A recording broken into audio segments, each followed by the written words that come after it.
Cathy avait toujours détesté les mariages, non pas parce qu'elle n'aimait pas l'amour.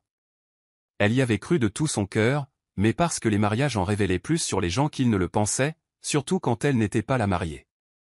C'était un après-midi chaud de mai lorsqu'elle arriva sur les lieux. Tout était blanc et or, brillant sous le doux soleil de Californie. Liam, le frère d'Andrew, n'avait reculé devant aucune dépense. Son mari, Andrew, ajusta ses boutons de manchette avec aisance tandis qu'elle portait leur fille, Maya, sur sa hanche. Cette moi, des joues roses et totalement inconsciente de la tension qui flottait discrètement dans l'air. Cathy n'avait pas voulu venir. Maya faisait ses dents, elle était épuisée, et Andrew était sec avec elle depuis des semaines, mais il avait insisté avec cette voix froide et ferme qui était la sienne. Nous n'allons pas créer de drame. C'est le mariage de mon frère, Bipra et Tavli. Alors, elle avait attaché ses cheveux, enfilé la robe bleu marine qu'il avait choisie, et s'était entraînée à sourire devant le miroir jusqu'à ce que cela paraisse réel. Ils prirent place près de l'avant, juste derrière Liam et sa nouvelle épouse. Andrew avait l'air fier, rayonnant. Il avait toujours adoré son frère, peut-être plus qu'il ne s'était jamais soucié d'elle. Cathy installa Maya sur ses genoux et chercha la main d'Andrew. Ses doigts touchèrent les siens. Il tressaillit. Puis il se pencha près de son oreille, sa voix basse et tranchante. Ne me mets pas dans l'embarras. Aujourd'hui, tu n'es qu'un porte-bébé. Sois jolie. Reste silencieuse.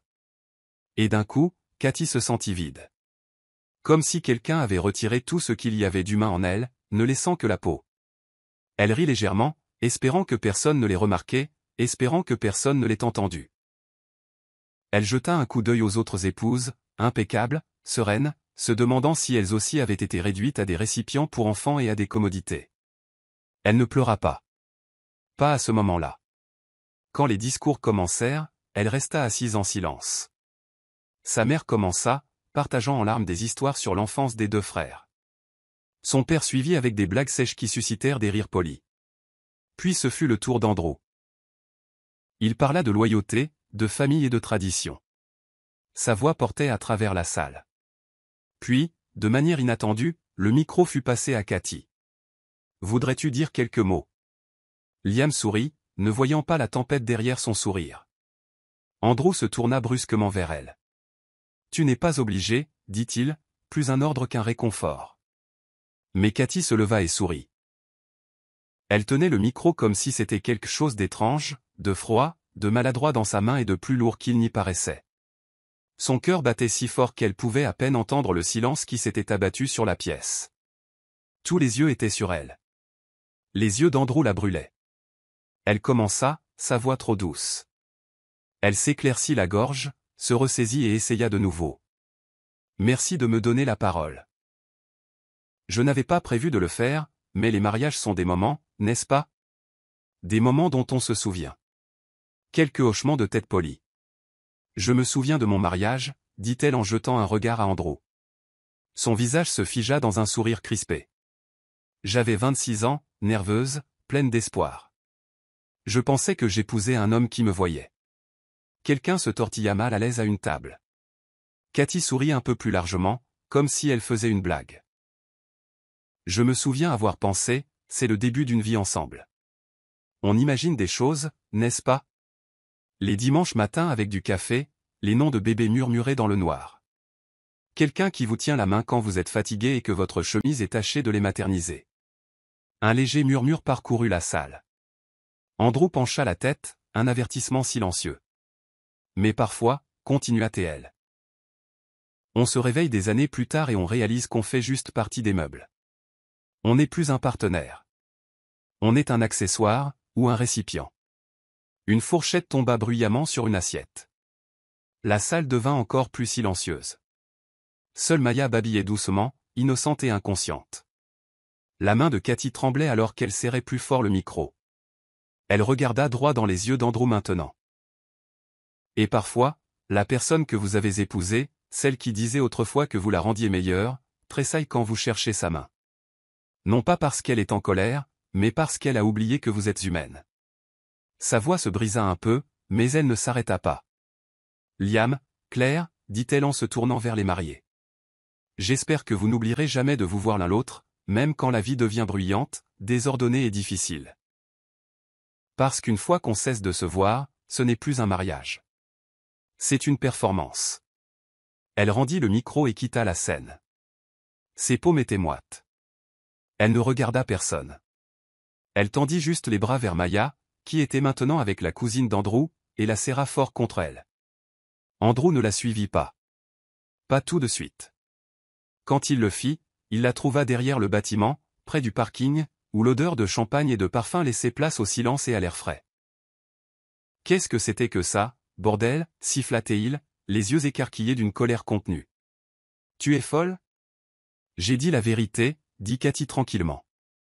Il s'approcha, la dominant de sa taille. « Tu viens de me mettre dans l'embarras devant toute ma famille. » Elle leva les yeux vers lui.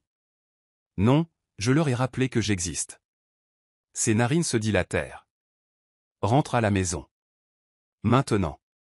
On parlera plus tard. » Il ne proposa pas de l'aider avec Maya. Il ne la regarda même pas. Il se retourna et retourna à la fête comme s'il n'avait pas laissé une femme en train de s'effondrer dans son ombre. Cathy rentra seule en voiture. Maya dormait tranquillement sur la banquette arrière. Et pour la première fois depuis des années, Cathy se laissa pleurer sans culpabilité.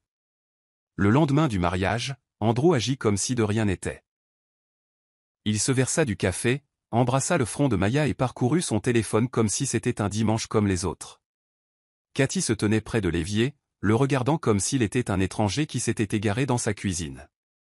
Son corps lui faisait encore mal d'avoir porté Maya. Sa poitrine était serrée par le manque de sommeil. Mais il ne la regardait pas. Pas vraiment. Il ne le faisait plus jamais. « Je vais à la salle de sport », dit-il d'un ton neutre. Sans attendre de réponse. « N'oublie pas que mes parents passent à 3 heures. Essaie de ne pas reparler d'hier soir. » Elle cligna des yeux. C'était tout. Il fit une pause. « Qui a-t-il d'autre » Elle ne répondit pas. Ça ne servait à rien. Andrew ne s'excusait pas. Pas avec elle. Il n'avait pas toujours été comme ça. Quand ils s'étaient rencontrés, il était magnétique, costumes impeccables, esprit vif, le genre de confiance qui remplit une pièce. Il remarquait des choses à l'époque, la façon dont elle mâchouillait sa paille quand elle était anxieuse, le livre qu'elle aimait mais n'avait jamais fini, comment elle riait de tout son corps. Mais les choses ont changé après leur mariage. Subtilement au début. Il a commencé à corriger sa façon de parler au dîner. Il a cessé de lui tenir la main en public. Puis, quand elle est tombée enceinte, il a semblé agacé. Pas en colère, pas cruel, juste froid. Comme si elle était devenue moins utile maintenant qu'elle était plus lourde, plus lente, fatiguée tout le temps. Quand Maya est arrivée, il la tenait à peine. Il disait qu'il ne voulait pas mal faire, mais les mois ont passé. Il n'a jamais réessayé. Elle a commencé à tout faire, les biberons, la lessive, les pleurs nocturnes, les visites chez le médecin. Quand elle lui a demandé une fois s'il pouvait changer une couche, il a ri. Tu es meilleur à ça. Instinct naturel. Ce n'était pas de l'instinct. C'était de l'épuisement. C'était de la survie. Quand ses parents sont passés cet après-midi-là, elle a arboré le même sourire qu'elle portait depuis des mois. Sa mère a commenté son silence au mariage. Tu n'as pas dit grand-chose, dit-elle légèrement en sirotant son vin. Très distingué. Ce petit discours que tu as fait a vraiment fait parler les gens. La mâchoire d'Andrew se contracta. Elle hocha poliment la tête. Parfois, l'honnêteté met les gens mal à l'aise. Sa mère cligna des yeux. Oh, c'était de l'honnêteté. Il n'y avait aucune méchanceté dans sa voix. Juste le genre de désapprobation passive qui coupe plus nettement que n'importe quel cri. Elle se demanda si elle s'était déjà opposée à son mari. Probablement pas. Dans leur famille, on apprenait aux femmes à sourire malgré les bleus, même s'ils n'étaient qu'intérieurs. Après leur départ, Andrew ne lui adressa plus la parole. Pas pendant des heures. Il regardait la télé pendant qu'elle donnait le bain à Maya, la berçait pour l'endormir, nettoyait la cuisine et pliait le linge. C'était comme si elle n'existait pas. À minuit, elle le trouva debout sur le porche arrière, fixant le vide. « Je pensais ce que j'ai dit hier », lui dit-elle tranquillement. Il ne se retourna pas, « Tu m'as fait passer pour un idiot. Tu m'as fait me sentir comme un fantôme. Il se tourna enfin. Tu te prends pour une martyre maintenant? C'est ça? Elle secoua la tête. Non, mais j'en ai fini d'être invisible. Il rit amèrement. Tu n'iras nulle part. Tu as besoin de moi. Tu n'as pas de travail, pas d'économie, pas de plan. Tu es coincé. Il le dit calmement, comme si c'était une évidence, comme la gravité. Elle referma la porte derrière elle et retourna se coucher. Et pour la première fois, elle se permit d'imaginer une vie sans lui. Le lendemain matin, elle commença à faire des listes. Pas des listes dramatiques. Pas « comment s'échapper » ou « comment le ruiner ». Rien de tout ça. Juste des choses pratiques. Ce qu'elle devrait faire pour survivre. Compte en banque, CV, garderie. Cela semblait surréaliste, comme si elle planifiait le déménagement de quelqu'un d'autre. Mais chaque point de la liste apportait un éclat de clarté. Elle avait été graphiste avant la naissance de Maya. En freelance. De petits clients. Rien de glamour, mais régulier. Elle n'avait pas touché à un logiciel de design depuis plus d'1 an. Andrew disait qu'il n'était pas nécessaire qu'elle travaille. Il gagnait assez. Et d'ailleurs, quel genre de mère laisse son bébé à des étrangers juste pour concevoir des logos pour des boulangeries véganes? Pourtant, elle téléchargea à nouveau le logiciel, discrètement, la nuit. La première fois qu'elle ouvrit son ordinateur portable, elle pleura. Non pas parce qu'elle était triste, mais parce qu'elle avait l'impression de retrouver une partie d'elle-même. Une vraie. Pas la version d'elle qui pliait parfaitement les serviettes ou se souvenait des sucettes que Maya préférait. Andrew ne le remarqua pas. Ou s'il le fit, il ne posa pas de questions. Il commença à rentrer plus tard, sentant le whisky et l'eau de Cologne de grands magasins. Il disait que c'était pour le réseau. Elle ne posa pas de questions. Elle connaissait déjà trop bien le rythme des mensonges. Un jeudi, Maya eut de la fièvre. Elle appela Andrew au travail. Son assistante répondit. Elle ne va pas bien, dit-elle. Je dois l'emmener aux urgences. Il y eut une pause. Puis la voix d'Andrew, froide, irritée, filtrée. Tu peux gérer ça. Pourquoi tu m'appelles pour tout? Je ne t'appelle pas pour tout, dit-elle, stupéfaite. C'est la première fois que Je suis en réunion. Clic. Elle emmitoufla Maya dans la voiture et attendit à la clinique pendant 3 heures. Seule. Quand l'infirmière demanda si son père venait, elle dit « non. Il est occupé ». Cette nuit-là, pendant que Maya dormait enfin, elle ouvrit un compte bancaire séparé. Elle avait $184 d'un client qui avait annulé mais oublié de supprimer son paiement automatique. Cela lui parut une fortune. La semaine suivante, elle postula à 2 emplois en freelance, de petits projets. Il payait des clopinettes, mais elle s'en fichait. C'était une preuve. La preuve qu'elle pouvait encore faire quelque chose. Qu'elle pouvait encore être quelque chose. Une des clientes, une femme nommée Nancy du Colorado, lui envoya un message après qu'elle eut livré son logo. C'est magnifique. Vous avez vraiment compris ce que je voulais. Merci. Elle fixa ces mots pendant longtemps. Ils étaient simples, mais personne ne l'avait remercié depuis des mois. Peut-être des années. Andrew parlait à peine maintenant, et quand il le faisait, c'était bref, transactionnel. Maya a besoin de plus de lingettes. Nous manquons de les materniser. Nettoie le frigo. Un soir, alors que Cathy pliait le linge, Andrew entra, tenant une chemise qu'elle n'avait pas repassée. Tu deviens négligente, dit-il. Elle le regarda. Le regarda vraiment. Il n'avait pas bien vieilli. Il avait des plis autour de la bouche qui ne s'accentuaient que lorsqu'il était condescendant. Elle ne dit rien. Elle se retourna simplement vers le sèche-linge. Il resta là un instant, s'attendant peut-être à des excuses. Mais elle n'en offrit pas, car elle n'était plus son meuble. 2 semaines après la fièvre de Maya, elle obtint un emploi qui payait plus que tous les autres réunis. Une refonte complète de site web pour une organisation à but non lucratif du Vermont. Ce n'était pas glamour, mais cela venait avec de vrais délais et de l'argent réel. Plus important encore, cela venait avec du respect. Elle y travaillait la nuit, après que Maya se soit endormie. Elle sirotait du café et travaillait jusqu'à ce que ses yeux la brûlent. Ce n'était pas facile, mais cela lui donnait quelque chose qu'Andrew ne pouvait pas toucher, un élan. Elle commença à cacher des reçus, à économiser chaque dollar, à vendre de vieux vêtements en ligne. Des choses discrètes. Rien de bruyant. Elle ne voulait pas qu'il remarque le changement. Pas encore. Puis quelque chose d'inattendu se produisit. Une vieille amie d'université lui envoya un message sur Facebook. « Et, j'ai vu ton nom sur le site d'un client. Tu fais toujours du freelance ? Jane. » Elle ne s'était pas parlé depuis 6 ans. « Oui, tapa Cathy avant de pouvoir trop réfléchir. Surtout tard le soir. Bébé à la maison. On se retrouve ? Je suis en ville la semaine prochaine. » Son estomac se noie. Andrew n'aimerait pas ça. Il n'aimait aucune femme qui lui rappelait qu'elle avait eu une vie avant lui. Pourtant, elle accepta. Elles se rencontrèrent dans un café près de la bibliothèque. Terrain neutre. Elle se maquilla pour la première fois depuis des mois, non par vanité, mais comme une armure. Jane avait l'air presque exactement la même. Cheveux blonds ondulés, sourire vif, rire sonore. « Tu es superbe », dit-elle en la serrant dans ses bras. Fatiguée, mais bien. Cathy sourit. C'est la maternité.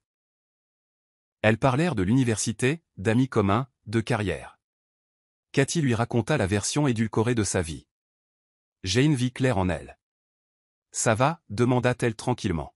« Je ne veux pas être indiscrète.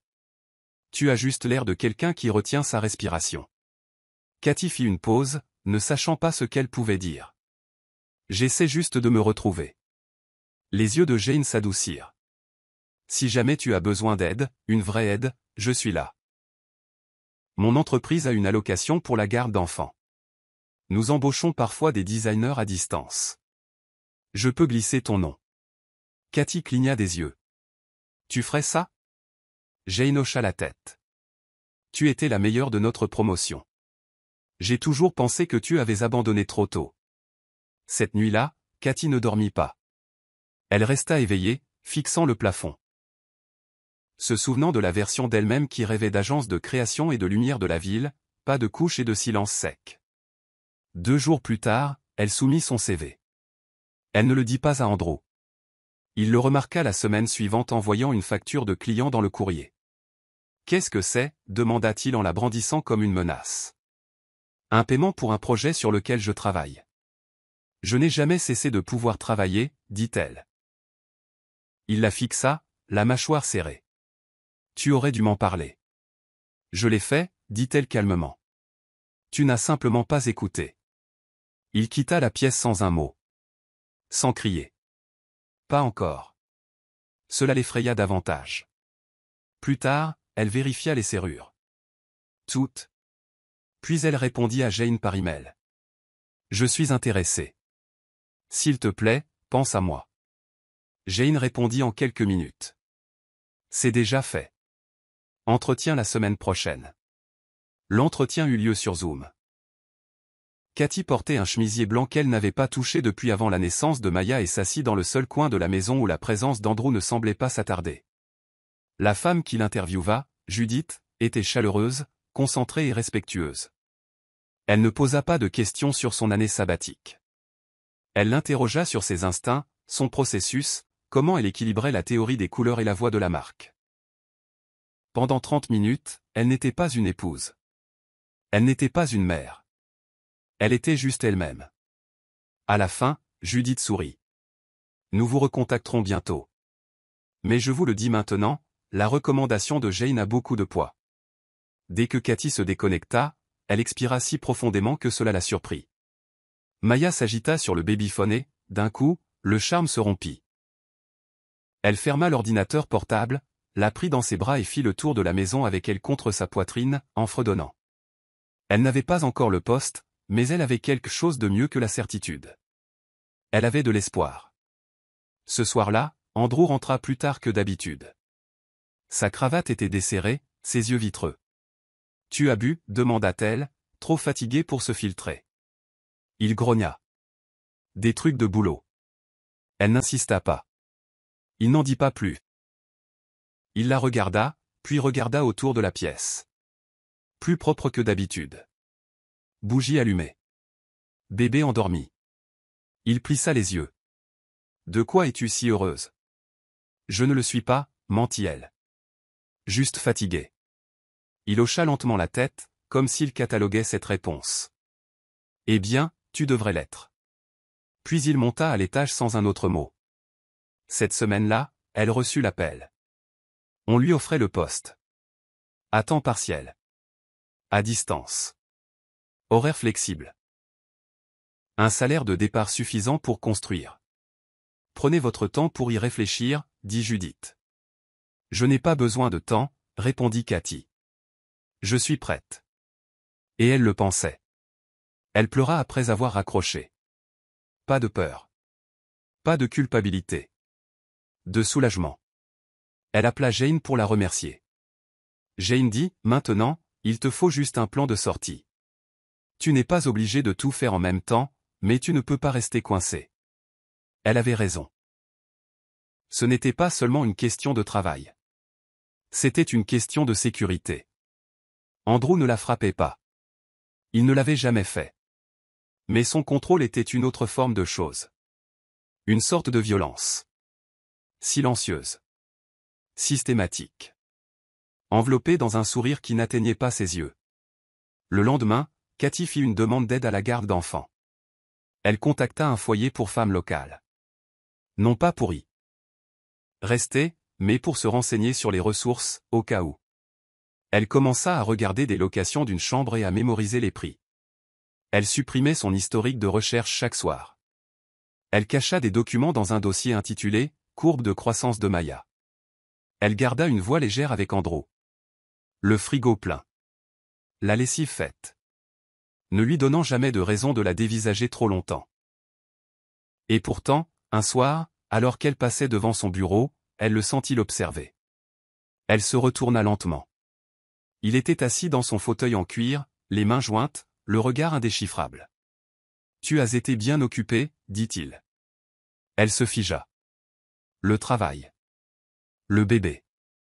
Tu fais toujours quelque chose. Pour quelqu'un qui était tout le temps fatigué, tu as beaucoup d'énergie maintenant. Elle déglutit. Je suppose que je m'améliore en matière d'équilibre. Il hocha la tête une fois. L'équilibre. Il ne dit rien de plus. Ne sourit pas.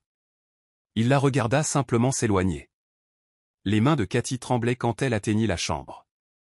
C'était le lendemain matin du soir où Andrew l'avait observée depuis son bureau. Elle se réveilla tôt. Maya dormait encore.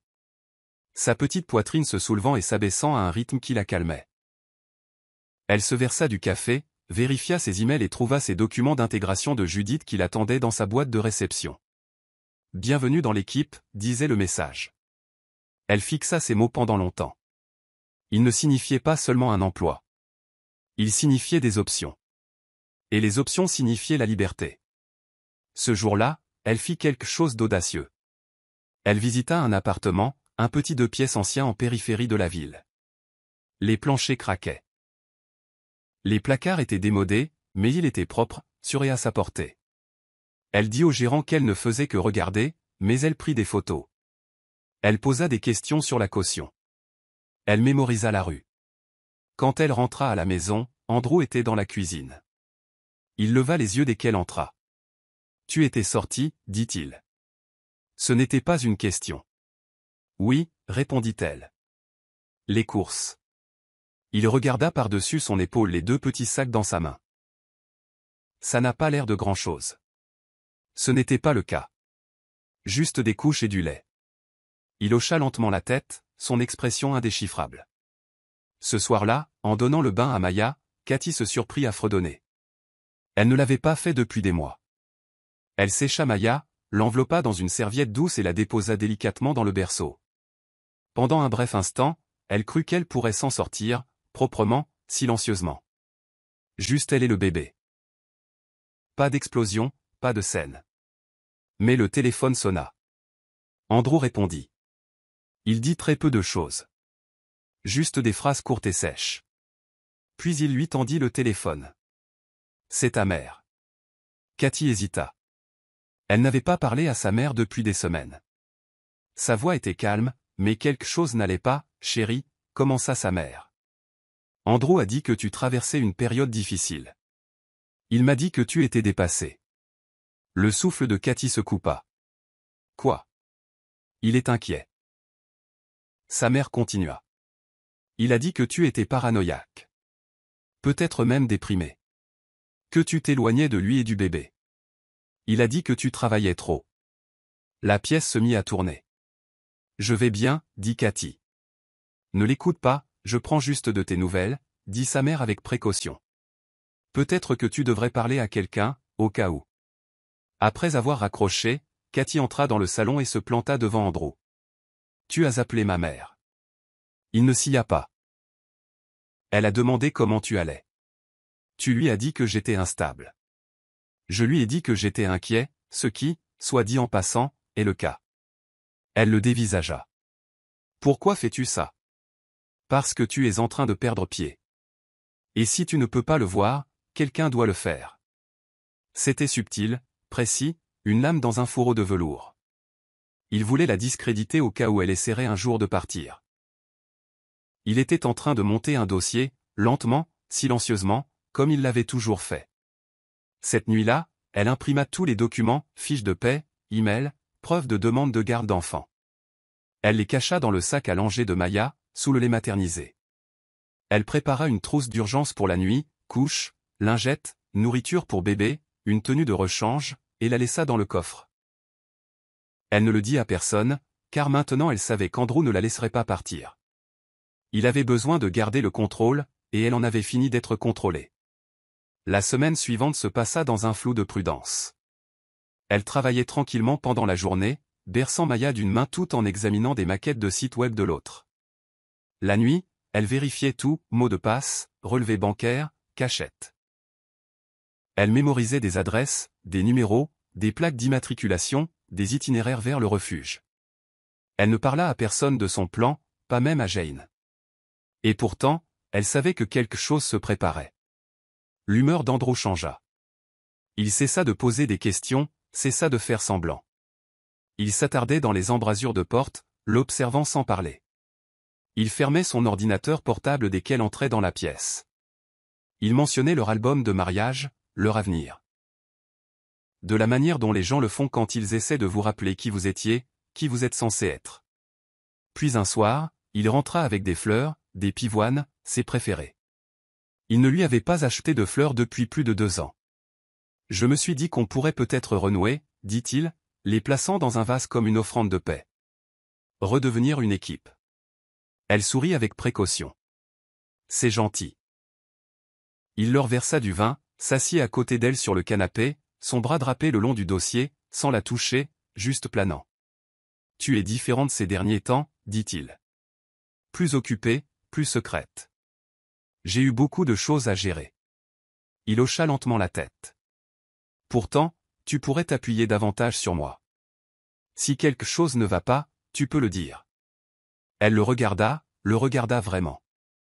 Ce n'était pas de la gentillesse. C'était de la surveillance déguisée en inquiétude. Je vais bien, dit-elle doucement. Il attendit un peu trop longtemps avant de répondre. Bien, parce que je pense qu'il est important que nous soyons sur la même longueur d'onde. Plus tard dans la nuit, elle vérifia son téléphone et remarqua une application inconnue installée. Quelque chose appelé « SecureTrack ». Elle ne l'avait pas téléchargée. Son sang se glaça. Elle vérifia les autorisations. GPS, microphone, message. L'application avait accès à tout. Elle la supprima instantanément. Puis elle vérifia le sac à langer de Maya. Son dossier d'urgence avait disparu. Elle ne pleura pas. Elle prépara un nouveau dossier avec seulement l'essentiel et le cacha dans un endroit où il ne regarderait jamais. Au fond de la poubelle sous l'évier de la salle de bain, triplement emballé dans du plastique et des rouleaux d'essuie-tout. Le lendemain matin, elle conduisit Maya à la garderie pour un essai. Le bâtiment était lumineux, avec des dessins sur les murs et une femme douce nommée Rosa qui les accueillit comme de la famille. Cathy regarda par la fenêtre Maya ramper vers une pile de cubes, souriant aux autres bébés. Pour la première fois, Cathy ne ressentit aucune culpabilité. Elle ressentit une permission.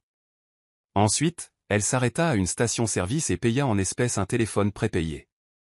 Ce soir-là, elle passa un appel. Celui qu'elle redoutait et priait de ne jamais avoir à faire. La coordinatrice d'accueil du refuge répondit. J'ai un bébé, dit Cathy, la voix tremblante. Et je crois que je dois partir bientôt. Peut-être ce soir. La femme ne posa pas de questions auxquelles Cathy ne pouvait répondre. Nous aurons une chambre prête, dit-elle. Venez quand ce sera sûr. De retour à la maison, Andrew était assis à la table de la cuisine. Son téléphone face contre table. Ses yeux fixés sur elle. Il sourit, un sourire large et faux. Dehors encore aujourd'hui. Oui, dit-elle. Juste des courses. Tu en fais beaucoup. Elle passa devant lui. Elle ne scia pas quand il se leva derrière elle. Elle ne montra aucune peur, mais à l'intérieur, elle savait que le moment était presque venu. Cette nuit-là, elle ne dormit pas. Elle resta allongée dans le lit à côté de lui, immobile, écoutant sa respiration, régulière, calme, comme s'ils n'avaient pas transformé leur vie en un échiquier. Comme s'ils n'avaient pas déjà fait le premier pas. À 3h14 du matin, elle se glissa hors du lit et se dirigea sur la pointe des pieds vers la chambre de bébé. Maya s'agita, puis se rendormit, un petit poing recroquevillé sous sa joue. Elle l'embrassa sur le front. À 4h, le monde extérieur était sombre et silencieux. Elle l'enveloppa dans une couverture, la berça près d'elle et sortit furtivement par la porte arrière. L'air était froid et vif. Elle le sentit mordre à travers son sweatshirt alors qu'elle déverrouillait la voiture, priant pour que le bruit ne porte pas. Le sac d'urgence était déjà dans le coffre. Le téléphone prépayé était allumé, préchargé avec l'itinéraire vers le refuge. Elle attacha Maya, s'installa au volant et serra le volant si fort que ses jointures blanchirent. Elle ne regarda pas la maison. Pas avant de voir la lumière du Porsche s'allumer. Il était là, dans l'embrasure de la porte, toujours pieds nus, observant. Un instant, il ne bougea pas. Puis, lentement, il s'avança. Son pied écrasa l'accélérateur. Elle n'attendit pas de voir s'il courait après elle. Elle n'attendit pas d'entendre ce qu'il dirait. Elle traversa les rues calmes, longeant les maisons endormies. Chaque feu rouge semblait un piège.